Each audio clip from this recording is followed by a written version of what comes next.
When you picture Martin Luther, what comes to mind? It's probably that hero, right? The defiant monk standing up to an emperor armed with nothing but scripture and his conscience, ready to change the world. And he absolutely did. But that iconic moment, that's only part of his story.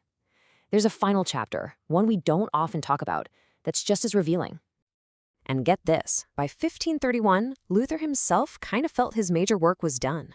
His big ideas were out there, his church was taking shape, and he figured his legacy was pretty much set. Sure, he was under the ban of the empire, basically an outlaw, but he was confident his friends and colleagues could carry the torch from there. So that begs the question, right? If the revolution was already won, what on earth happened in those final 16 years? Why do so many books and stories about his life just breeze through this period like it's an afterthought? Well, this final chapter is complicated, it's uncomfortable, and it's absolutely crucial if you want to understand the whole man. All right, so let's dive into this unseen final chapter, where the great reformer became what many historians now call the irascible old man. And it's pretty easy to see why some folks would rather just skip this part.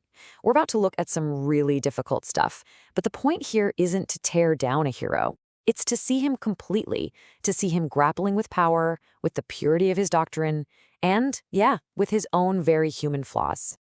Okay, so the first big, messy controversy of these later years revolves around a prince's forbidden marriage, specifically the case of Philip of Hesse, who wanted a second wife.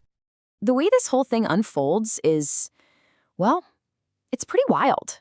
So the prince, Philip, is miserable in his political marriage. But for Luther, divorce was a hard no, based on his reading of the Gospels. So what's the solution? He digs way back into the Old Testament, points to the patriarchs who had multiple wives, and gives Philip the green light to secretly marry a second woman. And when the secret, of course, gets out, Luther's advice gets even more bizarre. Just tell a confessional lie to cover the whole thing up. Even his own biographer called it a pitiable subterfuge. And look, this wasn't just some private moral slip-up. Oh no, the fallout was huge, politically speaking. To get a pardon from the emperor, Philip had to completely abandon his military alliance with the Protestants. So Luther's personal advice ended up dealing a massive blow to his own movement. But at the very same time, something else was happening. Another really troubling shift. Luther's whole attitude towards people who disagreed with him religiously, especially a group called the Anabaptists, was changing, hardening, from a kind of tolerance to outright tyranny. I mean, just look at this contrast. It is absolutely night and day. In 1527, Luther is crystal clear. You argue against dissenters with ideas, with scripture. With fire, he says you won't get anywhere. Fast forward to 1536, and his tune has completely changed. Now he's arguing that even peacefully disagreeing with the government is disruptive, and that makes it sedition. So how could he possibly justify this? Well, it's all about changing the definitions of these really serious crimes. All of a sudden, sedition isn't just taking up arms against the state. It could be as simple as refusing to hold public office. And blasphemy wasn't just cursing God. Now it could mean disagreeing with even one part of the creed. All of a sudden, quiet dissent becomes a capital crime. And we have his reasoning right from the horse's mouth. In a note, he basically says, yeah, I agree with this. He admits it seems cruel to use the sword.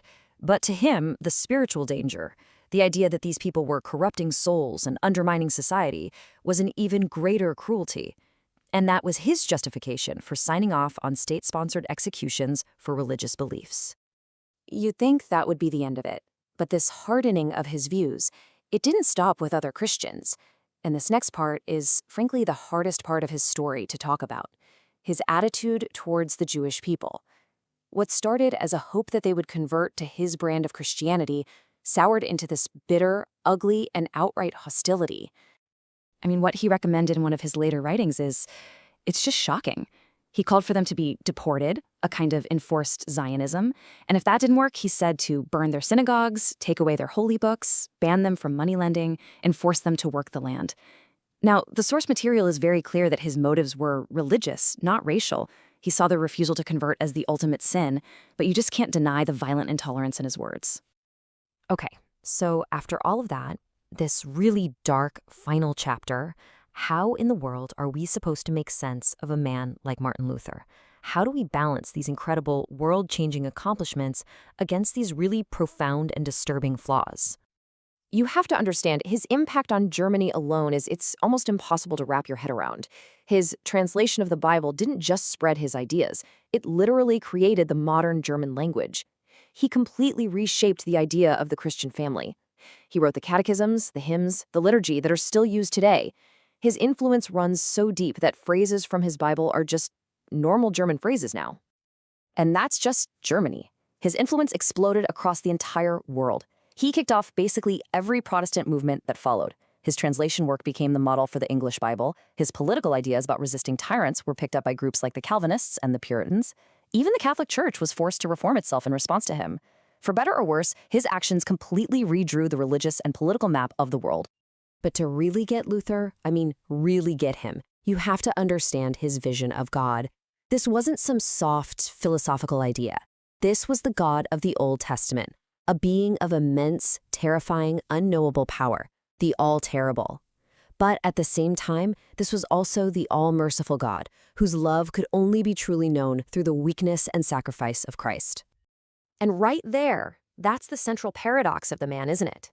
The exact same faith that gave him this almost superhuman courage, the strength to say, "Here I stand," and not back down, to literally laugh during a thunderstorm and defy an entire empire, that was the very same faith that fueled his brutal intolerance. He just could not stand to see what he believed was God's perfect truth being corrupted by anyone, whether it was the Pope, an Anabaptist, or a Jew. Which leaves us with a really tough question, one that doesn't have an easy answer. What do we do with historical figures like this? People who are, at the very same time, incredible liberators and also terrifying oppressors. There's no simple way to measure that.